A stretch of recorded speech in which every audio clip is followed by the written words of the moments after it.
On Wednesday, I started as agreed, taking with me a valise full of simple necessities and scientific data, including the hideous phonograph record, the Kodak prints, and the entire file of Achilles' correspondence. As requested, I had told no one where I was going, for I could see that the matter demanded utmost privacy, even allowing for its most favorable turns.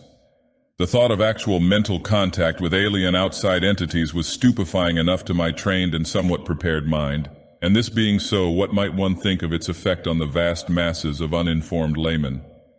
I do not know whether dread or adventurous expectancy was uppermost in me as I changed trains in Boston and began the long westward run out of familiar regions into those I knew less thoroughly. Waltham, Concord, Ayr, Fitchburg, Gardner, Athol. My train reached Greenfield 7 minutes late, but the northbound connecting express had been held. Transferring in haste, I felt a curious breathlessness as the cars rumbled on through the early afternoon sunlight into territories I'd always read of, but had never before visited. I knew I was entering an altogether older-fashioned and more primitive New England than the mechanized, urbanized coastal and southern areas where all my life had been spent. An unspoiled, ancestral New England without the foreigners and factory smoke, billboards and concrete roads of the sections which modernity has touched. There would be odd survivals of that continuous native life whose deep roots make it the one authentic outgrowth of the landscape. The continuous native life which keeps alive strange ancient memories and fertilizes the soil for shadowy, marvelous, and seldom mentioned beliefs. Now and then I saw the blue Connecticut River gleaming in the sun, and after leaving Northfield we crossed it. Ahead loomed green and cryptical hills, and when the conductor came around I learned that I was at last in Vermont. He told me to set my watch back an hour, since the northern hill country will have no dealings with newfangled daylight time schemes. As I did so, it seemed to me that I was likewise turning the calendar back a century. The train kept close to the river, and across in New Hampshire I could see the approaching slope of steep Wantasticke, about which singular old legends cluster. Then streets appeared on my left, and a green island showed in the stream on my right. People rose and filed to the door, and I followed them. The car stopped, and I alighted beneath the long train shed of the Brattleboro station. Looking over the line of waiting motors, I hesitated a moment to see which one might turn out to be the Akeley Ford, but my identity was divined before I could take the initiative. And yet it was clearly not Akeley himself who advanced to meet me with an outstretched hand and a mellowly phrased query as to whether I was indeed Mr. Albert N. Wilmarth of Arkham. This man bore no resemblance to the bearded, grizzled Akeley of the snapshot, but was a younger and more urban person, fashionably dressed and wearing only a small, dark mustache. His cultivated voice held an odd and almost disturbing hint of vague familiarity, though I could not definitely place it in my memory. As I surveyed him, I heard him explaining that he was a friend of my prospective hosts who had come down from Townsend in his stead. Akeley, he declared, had suffered a sudden attack of some asthmatic trouble and did not feel equal to making a trip in the outdoor air. It was not serious, however, and there was to be no change in plans regarding my visit. I could not make out just how much this Mr. Noyes, as he announced himself, knew of Akeley's researches and discoveries, though it seemed to me that his casual manner stamped him as a comparative outsider. Remembering what a hermit Akeley had been, I was a trifle surprised at the ready availability of such a friend, but did not let my puzzlement deter me from entering the motor to which he gestured me. It was not the small ancient car I had expected from Akeley's descriptions, but a large and immaculate specimen of recent pattern, apparently Noyes' own, and bearing Massachusetts license plates with the amusing sacred codfish device of that year. My guide, I concluded, must be a summer transient in the Townsend region. Noyes climbed into the car beside me and started it at once. I was glad that he did not overflow with conversation, for some peculiar atmospheric tensity made me feel disinclined to talk. The town seemed very attractive in the afternoon sunlight as we swept up an incline and turned to the right into the main street. It drowsed like the older New England cities which one remembers from boyhood, and something in the collocation of roofs and steeples and chimneys and brick walls formed contours touching deep viol strings of ancestral emotion. I could tell that I was at the gateway of a region half bewitched through the piling up of unbroken time accumulations. A region where old strange things have had a chance to grow and linger because they have never been stirred up. As we passed out of Brattleboro, my sense of constraint and foreboding increased, for a vague quality in the hill-crowded countryside with its towering, threatening, close-pressing green and granite slopes hinted at obscure secrets and immemorial survivals, which might or might not be hostile to mankind. For a time our course followed a broad, shallow river which flowed down from unknown hills in the north, and I shivered when my companion told me it was the West River. It was in this stream, I recalled from newspaper items, that one of the morbid crab-like beings had been seen floating after the floods. Gradually the country around us grew wilder and more deserted. Archaic covered bridges lingered fearsomely out of the past in pockets of the hills, and the half-abandoned railway track paralleling the river seemed to exhale a nebulously visible air of desolation. There were awesome sweeps of vivid valley where great cliffs rose, New England's virgin granite shewing gray and austere through the verdure that scaled the crests. There were gorges where untamed streams leaped, bearing down toward the river the unimagined secrets of 1,000 pathless peaks. Branching away now and then were narrow, half-concealed roads that bored their way through solid, luxuriant masses of forest, among whose primal trees whole armies of elemental spirits might well lurk. As I saw these, I thought of how Alaylex had been molested by unseen agencies on his drives along this very route, and did not wonder that such things could be.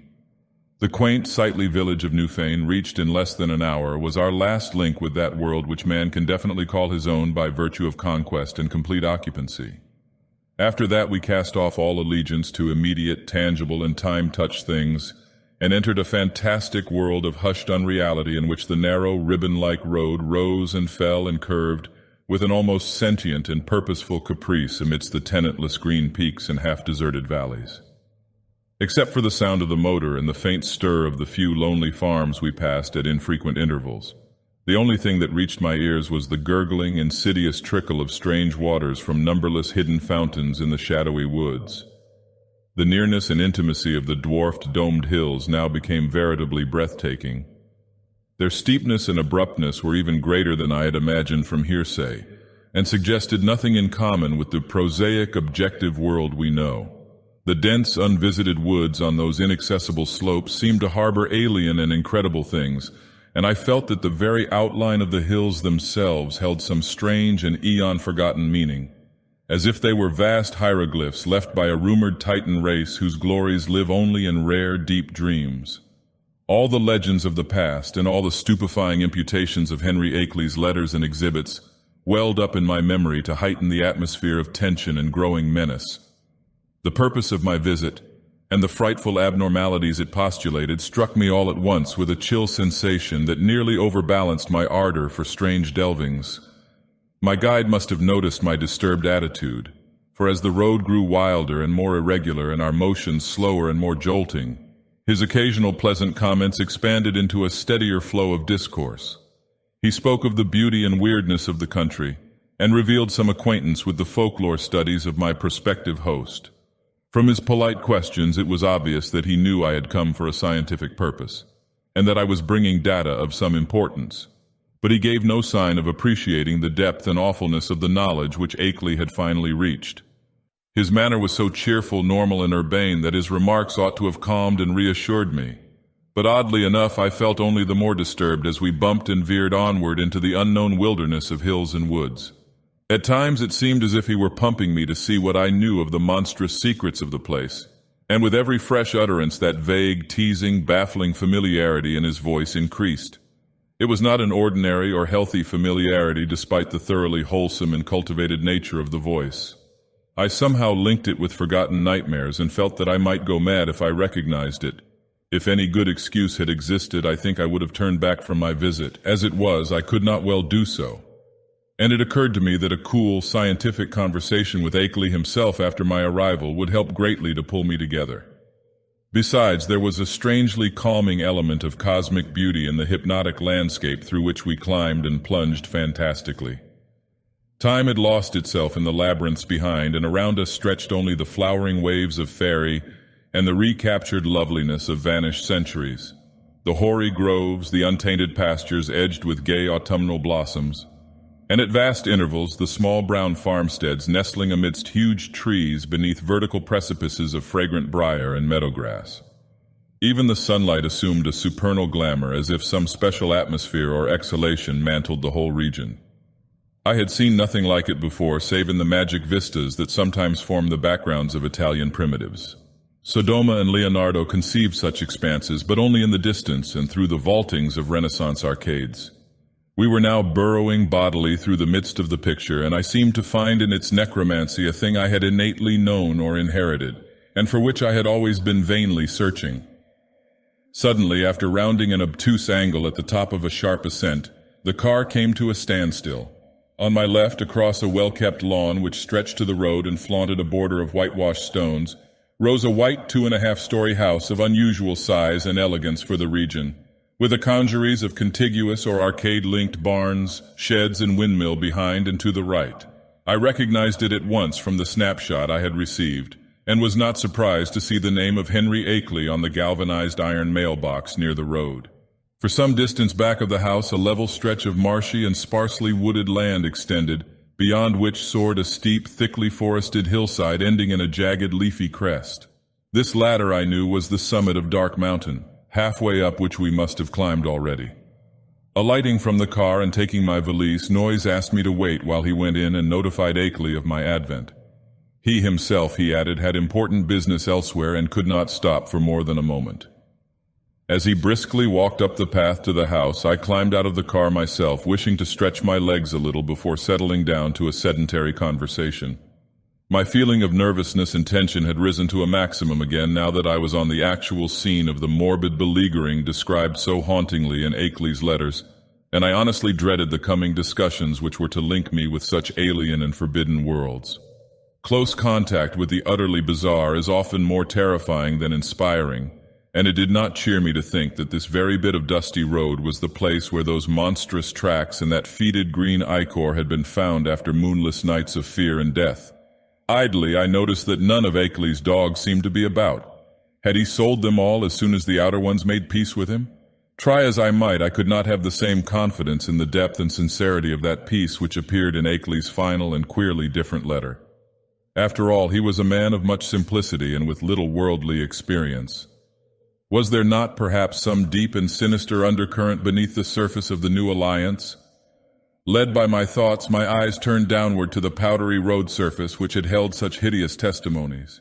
The last few days had been dry, and tracks of all sorts cluttered the rutted, irregular highway despite the unfrequented nature of the district.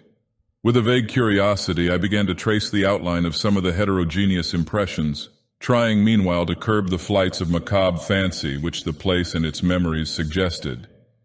There was something menacing and uncomfortable in the funereal stillness, in the muffled, subtle trickle of distant brooks, and in the crowding green peaks and black wooded precipices that choked the narrow horizon.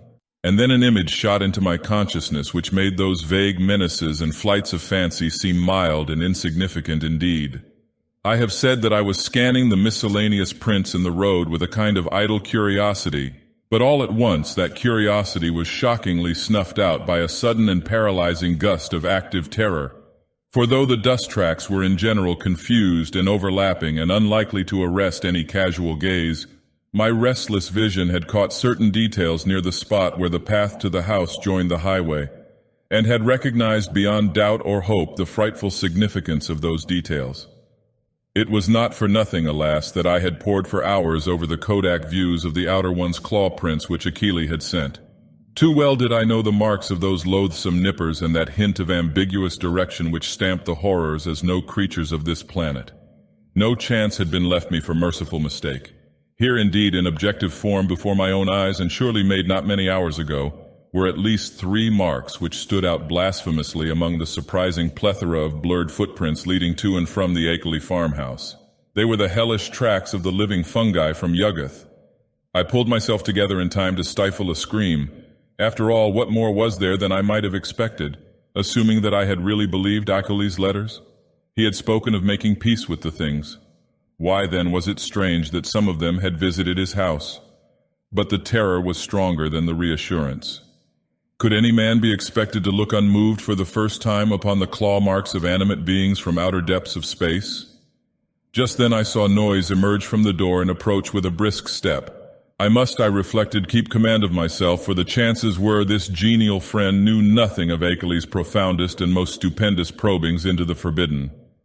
Akeley, Noise hastened to inform me, was glad and ready to see me, although his sudden attack of asthma would prevent him from being a very competent host for a day or two. These spells hit him hard when they came and were always accompanied by a debilitating fever and general weakness. He never was good for much while they lasted, had to talk in a whisper, and was very clumsy and feeble in getting about. His feet and ankles swelled too, so that he had to bandage them like a gouty old beef-eater. Today he was in rather bad shape, so that I would have to attend very largely to my own needs. But he was none the less eager for conversation. I would find him in the study at the left of the front hall, the room where the blinds were shut. He had to keep the sunlight out when he was ill, for his eyes were very sensitive. As Noise bade me adieu and rode off northward in his car, I began to walk slowly toward the house. The door had been left ajar for me, but before approaching and entering, I cast a searching glance around the whole place, trying to decide what had struck me as so intangibly queer about it. The barns and sheds looked trimly prosaic enough, and I noticed Akeley's battered Ford in its capacious, unguarded shelter. Then the secret of the queerness reached me. It was the total silence. Ordinarily, a farm is at least moderately murmurous from its various kinds of livestock, but here all signs of life were missing. What of the hens and the hogs? The cows, of which Akeley had said he possessed several, might conceivably be out to pasture, and the dogs might possibly have been sold. But the absence of any trace of cackling or grunting was truly singular. I did not pause long on the path, but resolutely entered the open house door and closed it behind me. It had cost me a distinct psychological effort to do so, and now that I was shut inside, I had a momentary longing for precipitate retreat. Not that the place was in the least sinister in visual suggestion. On the contrary, I thought the graceful late colonial hallway very tasteful and wholesome, and admired the evident breeding of the man who had furnished it. What made me wish to flee was something very attenuated and indefinable. Perhaps it was a certain odd odor which I thought I noticed, though I well knew how common musty odors are in even the best of ancient farmhouses.